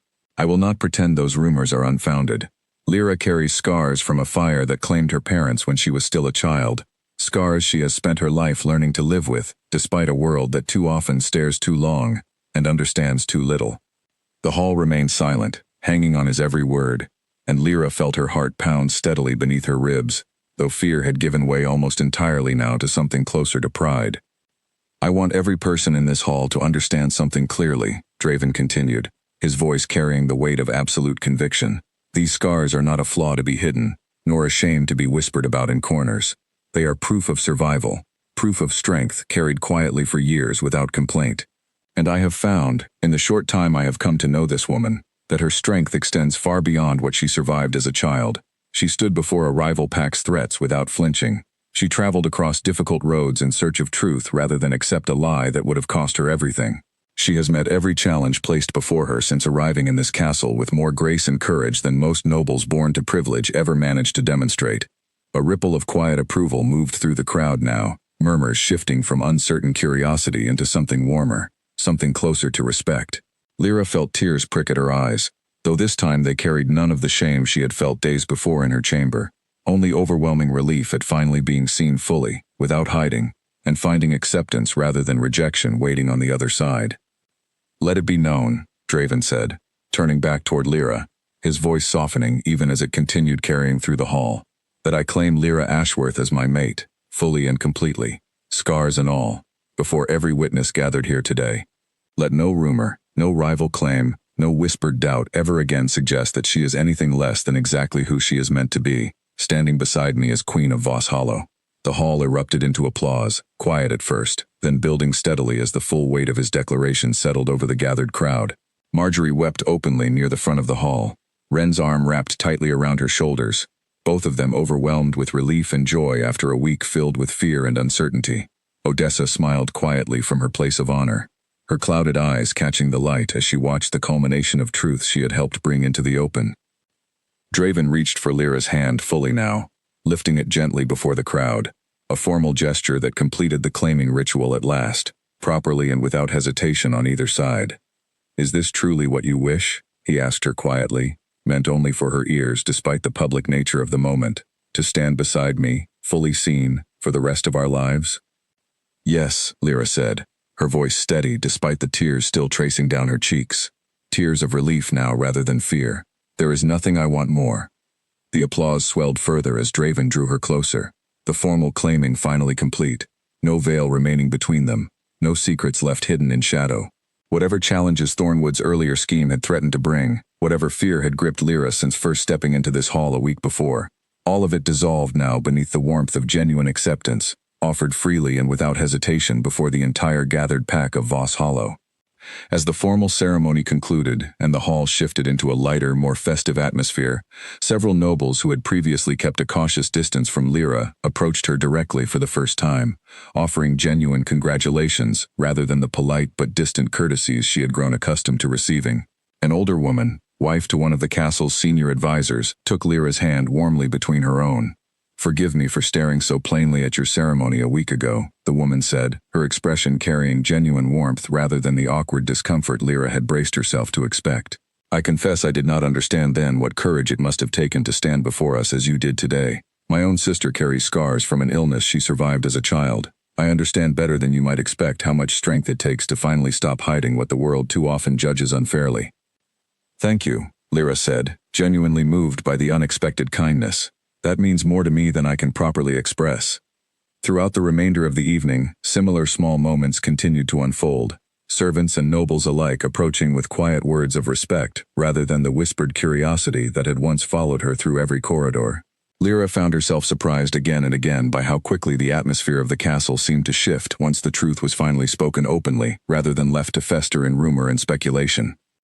Near the evening's end, as the crowd began thinning, and preparations shifted toward the wedding feast still to come in the following weeks, Draven found a quiet moment to draw Lyra aside near the edge of the hall. How do you feel? He asked softly, studying her face with careful attention, searching for any lingering trace of the shame that had gripped her so completely, just days before in her chamber.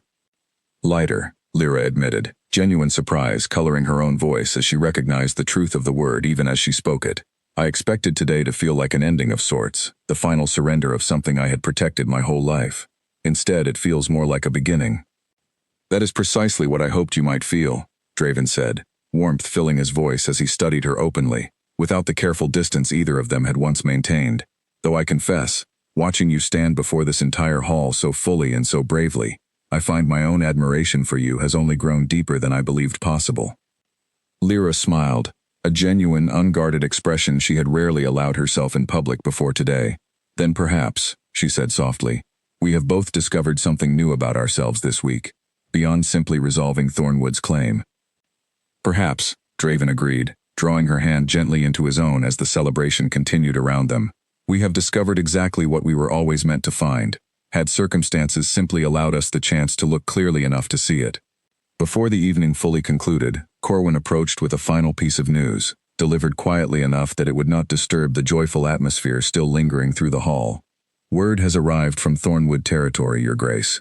Elric has formally withdrawn all remaining objections regarding the settled debt, and has requested no further audience on the matter. It appears today's ceremony, and the strength of Odessa's testimony, have finally closed this chapter entirely. Good, Draven said, relief evident beneath his composed exterior. See that the formal records reflect the matter as fully resolved, so that no future generation need revisit old grievances that were never rightfully theirs to inherit. Corwin nodded and withdrew, leaving Draven and Lyra once more in relative privacy near the edge of the hall. It is truly finished then, Lyra said softly, hardly able to believe how completely the danger that had shadowed her arrival now seemed to have dissolved. It is finished, Draven confirmed, though I suspect what begins now, for both of us, may prove a far greater undertaking than any debt or rival claim ever could. He smiled, warmth lighting his features fully in the candlelight. Ruling a kingdom together, building a life neither of us fully anticipated only weeks ago. I find I welcome that challenge far more eagerly than I ever welcomed the tension of these past difficult days. As do I, Lyra said, and together they returned to the celebration, the last shadows of fear and old debts finally fading behind them, as the pack of Voss Hollow toasted the union of their king and his fully revealed, fully accepted queen. Snow had already melted from the castle gardens by the time the formal wedding feast was prepared, weeks of careful planning finally culminating in a celebration far grander than Voss Hollow had witnessed in years. Lyra stood at the entrance of the great hall, dressed now in deep blue silk rather than the plain white gown she had worn during her first frightened arrival, her face fully bare beneath the soft glow of hundreds of candles lining the walls. No veil remained folded in her hands this time, no lace waiting to shield her from curious eyes. She had chosen, deliberately and without hesitation, to walk into this celebration exactly as she was. Marjorie adjusted the fabric at her daughter's shoulders one final time, her eyes shining with unshed tears. Your father would have been proud, she said softly, to see the woman you have become through all of this. He would have been proud of you as well, Lyra said gently, squeezing her mother's hand, for finally speaking a truth you carried alone for so many years. Ren appeared at her sister's other side, fully recovered now from the fever that had first placed Lyra in this position weeks before. I still cannot quite believe how this all unfolded, Ren admitted, a rueful smile tugging at her lips. I sent you to what I believed might be a burden you would carry reluctantly, and instead you found something none of us could have predicted. Sometimes, Lyra said, glancing toward the hall where Draven already waited near the dais, his gaze finding hers instantly across the crowded space. The things we fear most lead us toward exactly where we are meant to be. The ceremony itself passed in a warm blur of vows exchanged before the full gathered pack. Draven's voice steady and sure as he spoke promises Lyra knew he intended to honor fully, just as he had honored every promise made to her since their very first private conversation weeks before. When it came her turn to speak, Lyra found no trace of the fear that had gripped her during that first frightened claiming, only quiet certainty as she pledged herself fully to the man who had chosen to see her completely, scars and all, rather than the carefully hidden version she had once believed was all she deserved to offer the world. Word had reached them days earlier that Elric Thornwood had quietly withdrawn any lingering resentment over the settled debt, apparently unwilling to risk further embarrassment given how thoroughly his scheme had unraveled before the full council. Alden, surprisingly, had sent a brief note of his own, offering something close to genuine congratulations, along with a quiet acknowledgement that he had never fully agreed with his father's approach to the matter, though loyalty had kept him from voicing that disagreement openly at the time. Whatever tension remained between the two packs, it seemed, at least for now, that peace had settled firmly in place of the conflict that once threatened to unravel everything. Odessa had returned to her settlement in Pharaoh shortly after the second claiming ceremony, though she sent word promising to attend the wedding feast if her aging body allowed the journey. True to her word, she arrived just as the feast began, settling into a place of honor near the head table, her presence a quiet reminder of the courage it had taken to finally bring truth into the light after so many years of convenient silence. As the feast continued late into the evening, music filling the great hall, laughter and celebration replacing the tense whispers that had once dominated these same stone walls, Draven found a quiet moment to draw Lyra aside, onto a private balcony overlooking the moonlit gardens below. "Do you remember?" he asked softly, his arms settling comfortably around her shoulders as they gazed out over the quiet grounds. "The first thing I said to you, in that private chamber weeks ago?" "You asked why I wore the veil," Lyra said, smiling faintly at the memory. "I confess I was terrified you would send me away the moment I gave you an honest answer. And instead," Draven said, "I found myself unable to stop thinking of you for weeks afterward." He turned to face her fully, moonlight illuminating features she had come to know so intimately over the past weeks, features that no longer carried the guarded distance of a king meeting a stranger, only warm, open affection, reserved entirely for her. "I am grateful, more than I can properly express, that you chose honesty that day, rather than the easier lie. I am grateful you chose patience," Lyra said softly, "rather than the tradition that might have sent me away before either of us had the chance to discover what waited beneath the surface." Draven's hand found hers gently, lifting it to press a soft kiss against her knuckles, an old-fashioned gesture that felt entirely fitting given everything they had endured together to reach this quiet, peaceful moment. "Whatever challenges come next," he said, "and I imagine ruling together will bring its own share of difficulties beyond anything Thornwood attempted, I find I am not afraid to face them, provided you remain beside me exactly as you are." "Always," Lyra said, the word carrying the full weight of everything she had come to feel over these past weeks. Gratitude and affection, and quiet, steady love, all woven together into a single simple promise. "I have no wish to hide from anything, not anymore. Not from scars, not from difficulty, and certainly not from you." Below them, the gardens rested peacefully beneath the soft glow of moonlight, the same gardens where Draven had first found her walking alone in quiet solitude weeks before, uncertain of her place within these unfamiliar castle walls. Now, standing here together as husband and wife, queen and king of Voss Hollow, Lyra felt none of that old uncertainty remaining, only quiet, steady confidence in the life they had built together, forged through honesty rather than convenient silence, through courage rather than fear. The music continued softly from the hall behind them, celebration still unfolding among the gathered pack who had watched this unlikely story unfold, from its uncertain beginning to its joyful conclusion. And as Draven drew her close beneath the quiet moonlight, Lyra understood fully, at last, that the veil she had once believed necessary to survive in this world had never truly been her strength at all. Her strength had always been her own quiet courage, patient and steady, waiting only for the right moment, and the right person, to finally let it be fully seen. They returned to the hall together sometime later, rejoining the celebration as the music shifted into a slower, gentler melody suited for dancing. Draven led her onto the floor without hesitation, and Lyra found herself laughing softly as he admitted, quietly enough that only she could hear, that his skill at formal dancing had always been considerably weaker than his skill at ruling a kingdom. "Then we shall simply have to practice together," Lyra said, smiling as she guided his steps gently through the unfamiliar rhythm, until both skills stand equally strong. Marjorie watched from a nearby table with quiet tears of joy still tracing her cheeks. Wren seated beside her with an arm wrapped warmly around their mother's shoulders. Odessa observed the dancing with clear satisfaction from her place of honor, occasionally exchanging quiet words with Edwin, the castle's aging record-keeper, who had joined the celebration despite his usual preference for the quiet solitude of his archive. As the evening wore on, Fen approached shyly during a brief pause in the dancing, offering her own heartfelt congratulations before returning to her duties among the serving staff.